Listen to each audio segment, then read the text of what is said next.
Right, so this is the video that you have all been waiting for. So, for those of you who do not know the story, we purchased this BMW 1 Series from Copart, and this was a runner and a driver. Well, so Apparently. we thought. Apparently. So we sent the driver down to pick the vehicle up. We then get a phone call. Dan, the vehicle doesn't start. So I just got to the car, mate. Noco is on, positive terminal, it's on a negative. I've definitely got connection, nothing. It's literally all the lights are working. I've got my jump pack on. It is seized solid. So then he goes to his lorry, gets out his ratchet, cannot physically turn this over. So we rejected the car on the basis that we bought a runner and a driver. Then, a week later, we get a lovely email from Alex at Copart saying that they are rejecting our appeal on the basis that the vehicle ran when they did the photographs. So we were like, okay, so in between the vehicle running and us picking it up, somehow the engine seized, Dan. Miraculously. What, have they been driving it round the yard, rally style, Ken Block style? So we went, I'll tell you what we'll do. We'll come and pick it up because at this point, you've charged us storage charges. So it took you guys a week to come back to us and we had to pay you storage charges because you took a week to come back to us. So we went down and picked the vehicle up. And when the vehicle came out to us, I could clearly see there was a hole in the bottom of the sump. So, well, that could have happened anyhow, Dan, couldn't it? You know, maybe a rock could have come past one of their lorries and shot straight through the sump and no one knew about it. Maybe that could have happened, Dan. Maybe. Or did it just go to them with no oil in it? Dan, why would you say things like that? Wow. As if Copart would allow that situation to happen. So, we went and picked the vehicle up. We brought it back here, and then the wife was looking for a spare key, logbook, anything that could maybe help us in this situation. And we found an invoice from BMW in Woolwich, 3 months previous, with exactly the same mileage. So it had the same mileage on the car as it did on the invoice, Dan. And it was for 2,000 odd quid of storage charges. What's going on with storage charges these days? And then we found out. We did. So I phoned BMW and I was like, we just purchased this car and we noticed it was in with you 3 months ago. As I was going through the paperwork, I noticed that there was an invoice from yourselves in there, dated the 24th of the 4th, 2026. So literally in the last 3 months. And I think that it was quite a sum of money. It was like £2,189.90 for storage charges. Now, I'm assuming that the person who had it before didn't want to proceed with getting the engine work done. And I was just wondering if you provided them with a quote for the engine, because I'm just getting some quotes to get the engine repaired. Okay, let me see what I can find, sir. What's the registration of the vehicle? Right, so I can see what was advised in the vehicle health print. But from what I can see here was visually seen cracked sump, drained oil, can see metal in oil when drained. Yeah, the cracked sump probably makes sense actually, because when I looked underneath, there was a hole. There was actually a hole in the engine. Oh my, yeah. I mean, if there's metal in the oil, that doesn't indicate good things at all. So I imagine they probably did advise him it needs an engine. Exactly. And it obviously attracted a lot of storage charges. So I'm assuming they didn't go ahead with repairing the engine. And they confirmed to us exactly what we thought. The engine was toast, they drained the oil, there was metal in the oil, the sump was cracked. But guess what? It has got not a single mile on it from when it left BMW to Salvage. So Dan, how did it start at Salvage? Well, I suppose it can start for a little bit, can't it? Probably run for a little bit, but having no oil in it is not going to last very long. Do you think with no So oil they in, probably shouldn't have started it without checking to see if it had oil in it. do you think with no oil in, you would have heard that it was not right? To a trained ear. Well, let's get this up in the air and I will show you what I saw when they brought it out on the truck and put it on the back. So let's get this up in the air and I'll show you guys what I'm looking at.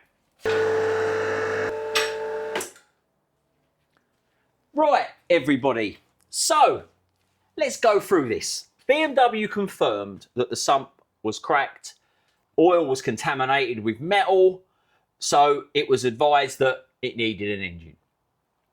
Clearly, it went from BMW to Copart.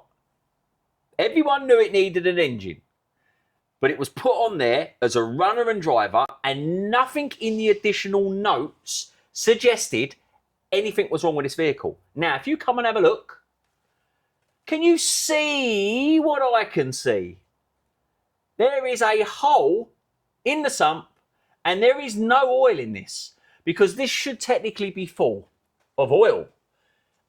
Now, See the stain. There's a lot of stain in there as well, isn't there? yeah, it's goosed.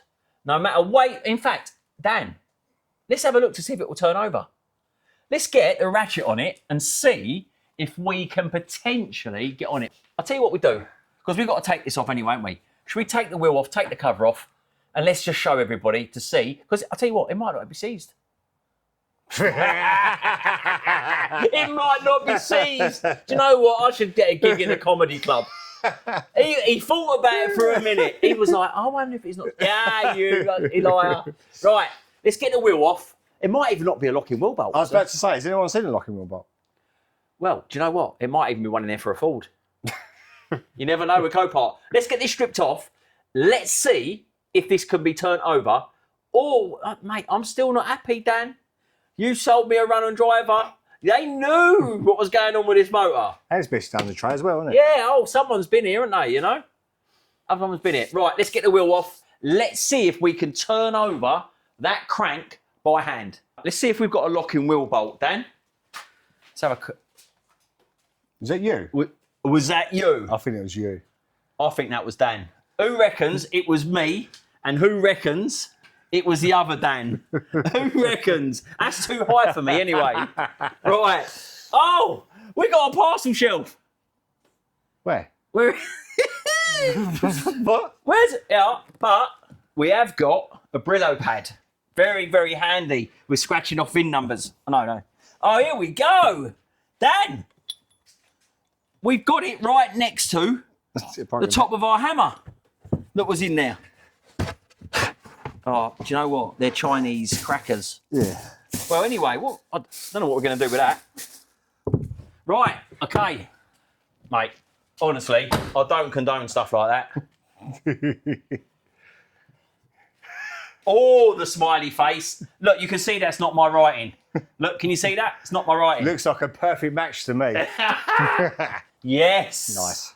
Winning. Right, let's get this off and see All right. if the crank turns. Give me 10 minutes and I'll...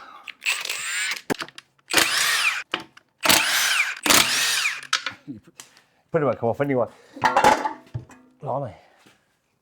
We have got the side cover off, so Dan is going to see whether this is seized or not. Now, we think it's going to be, but if Copart managed to get it running with a picture of it running, Dan, we're good to go, aren't we? This should be perfect. Do you reckon this is going to spin? I think this is going to be lovely, because Copart wouldn't lie. Right, there we go. As you can see in here, can you see the crank? Now, Dan is going to see. Bearing in mind, this is a 3-cylinder engine. This should be a... That's muscles as well. Don't break that bolt off. That's definitely seized, mate. It's seized. It's cracked. It's got no oil in. It was a runner and driver though, Dan. But it was in BMW 3 months before. Exactly the same mileage. It just, maybe it just ran just for that one split second, maybe. When it was first born, do you reckon?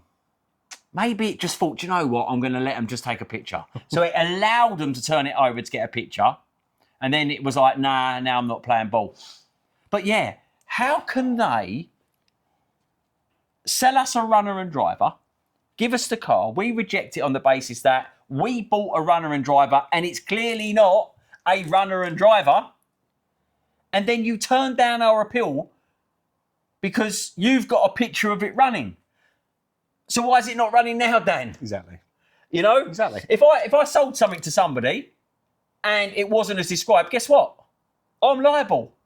But they're not liable. How do they get away with it? Oh, they're above the law. Because they can prove it categorically ran at the time they took the photo. But there's no guarantee it's going to run when you come and pick it up. I wouldn't want to spend loads of money on a car based on that. Well, there we go. Unless you was a famous YouTuber, and then you could go down there and look at everything. But anyone who's a normal YouTuber, you're not allowed in there. But anyone who's famous is allowed to walk around and work out how he's going to get his best video. But anyone else? Anyway, people, if you like the videos, don't forget to like, share and subscribe, because I know that half the people that watch the videos are currently unsubscribed. And I know you like the videos because I can see it by the comments. Whether you're taking the mickey out of my ears, Dan's hair, how short I am, how tall Dan is, we get all the comments. So, guys, when we reached out and we said about what happened with Copart, because we bought this car for my wife. It was her car, her decision. We were quite happy, Dan, to fight it. We instructed the lawyers to take this on and fight Copart. Then I received a message, I think it was about 10 o'clock that night, from a breaker's yard in the northwest of England. And he was so aligned with our video because it happens to him on a daily basis. He offered to send us a free engine, provided we continue documenting the truth about Copart, our experience with Copart, which does seem to be a little bit different to all these famous YouTubers. Mind you, one did get a stolen car, didn't they? Yeah. So, okay, maybe he did get a little bit of a lemon. But document our process of how we get this fixed, and he was going to send us a free engine. And true to his word, Dan, he messaged us, and I think by the end of the week, this engine arrived. So, this engine is out of a 2024. It is. And it has only done 28,000 miles. Where I think this car here is a 2019, done 58,000. So, we're going to continue the journey, Dan. Because if he is so annoyed about the daily routine with Copart, and he did say his account was shut down for speaking out. In fact, I haven't checked mine today to see if I bought another 7 cars or whether they poo-pooed me. But we will see. He has sent us this engine. Now, Dan, show these people what an engine should turn over like. What it should do. Come and look how easy Dan can turn this 3-cylinder engine over. Because you know people are going to say, you should put a bigger brake bar on it and all that stuff. Watch this, people. This is how it should be. Ready? Oh, that was easy, Dan. Dan, how did you do that? By magic. Look, By magic, people. No effort at all, really. So, we are going to continue the journey, which will be a part 2. This is a part 1. So, a massive thank you to the anonymous, I knew you said unanimous, anonymous breaker's yard, because he does not want to be ousted because he still buys quite a lot of his cars from Copart. But there we go. So, the engine we've got, we have confirmed that we have been royally stitched up. And we were charged £18 storage charges while they investigated the fact that we bought a run and driver. It doesn't run and drive, but we're going to let you have it anyway. Why did it take a week for that? I don't get that. They're going by a picture anyway. No, because I think the longer they leave it, the more storage charges we pay. Okay. I think that's what it's like. So don't sue me. Half of nothing's nothing, so I ain't worried too much about that. But you can see, guys, this is the truth of the matter. We were sold a runner and driver. It's clearly not a runner and driver, Dan. So, yeah, be aware, guys, that this situation does take place. They only have to prove that it was running at the time that they purchased it. And then all of a sudden, it just drained itself of oil. But why was it not driven from London to Copart? We all know why it wasn't driven from BMW, and the fact that BMW told us the engine was toast, but somehow nobody at Copart worked out that it doesn't run. Strange, isn't it? Absolutely strange. But guys, listen, there will be a part 2. We're going to start fitting this engine. So, from Dan and I, please subscribe to the channel. Hype this video. We want to send a message to Copart so they know full well, listen, they know who we are already. These videos that we have done in the shorts and the reels have gathered 3 million, 4 million views. In fact, we had a Copart delivery driver come and pick up a car from here, and he was like, I've been watching your videos. Oh my God. And we pick up non-runners. We tell them they're non-runners, and guess what?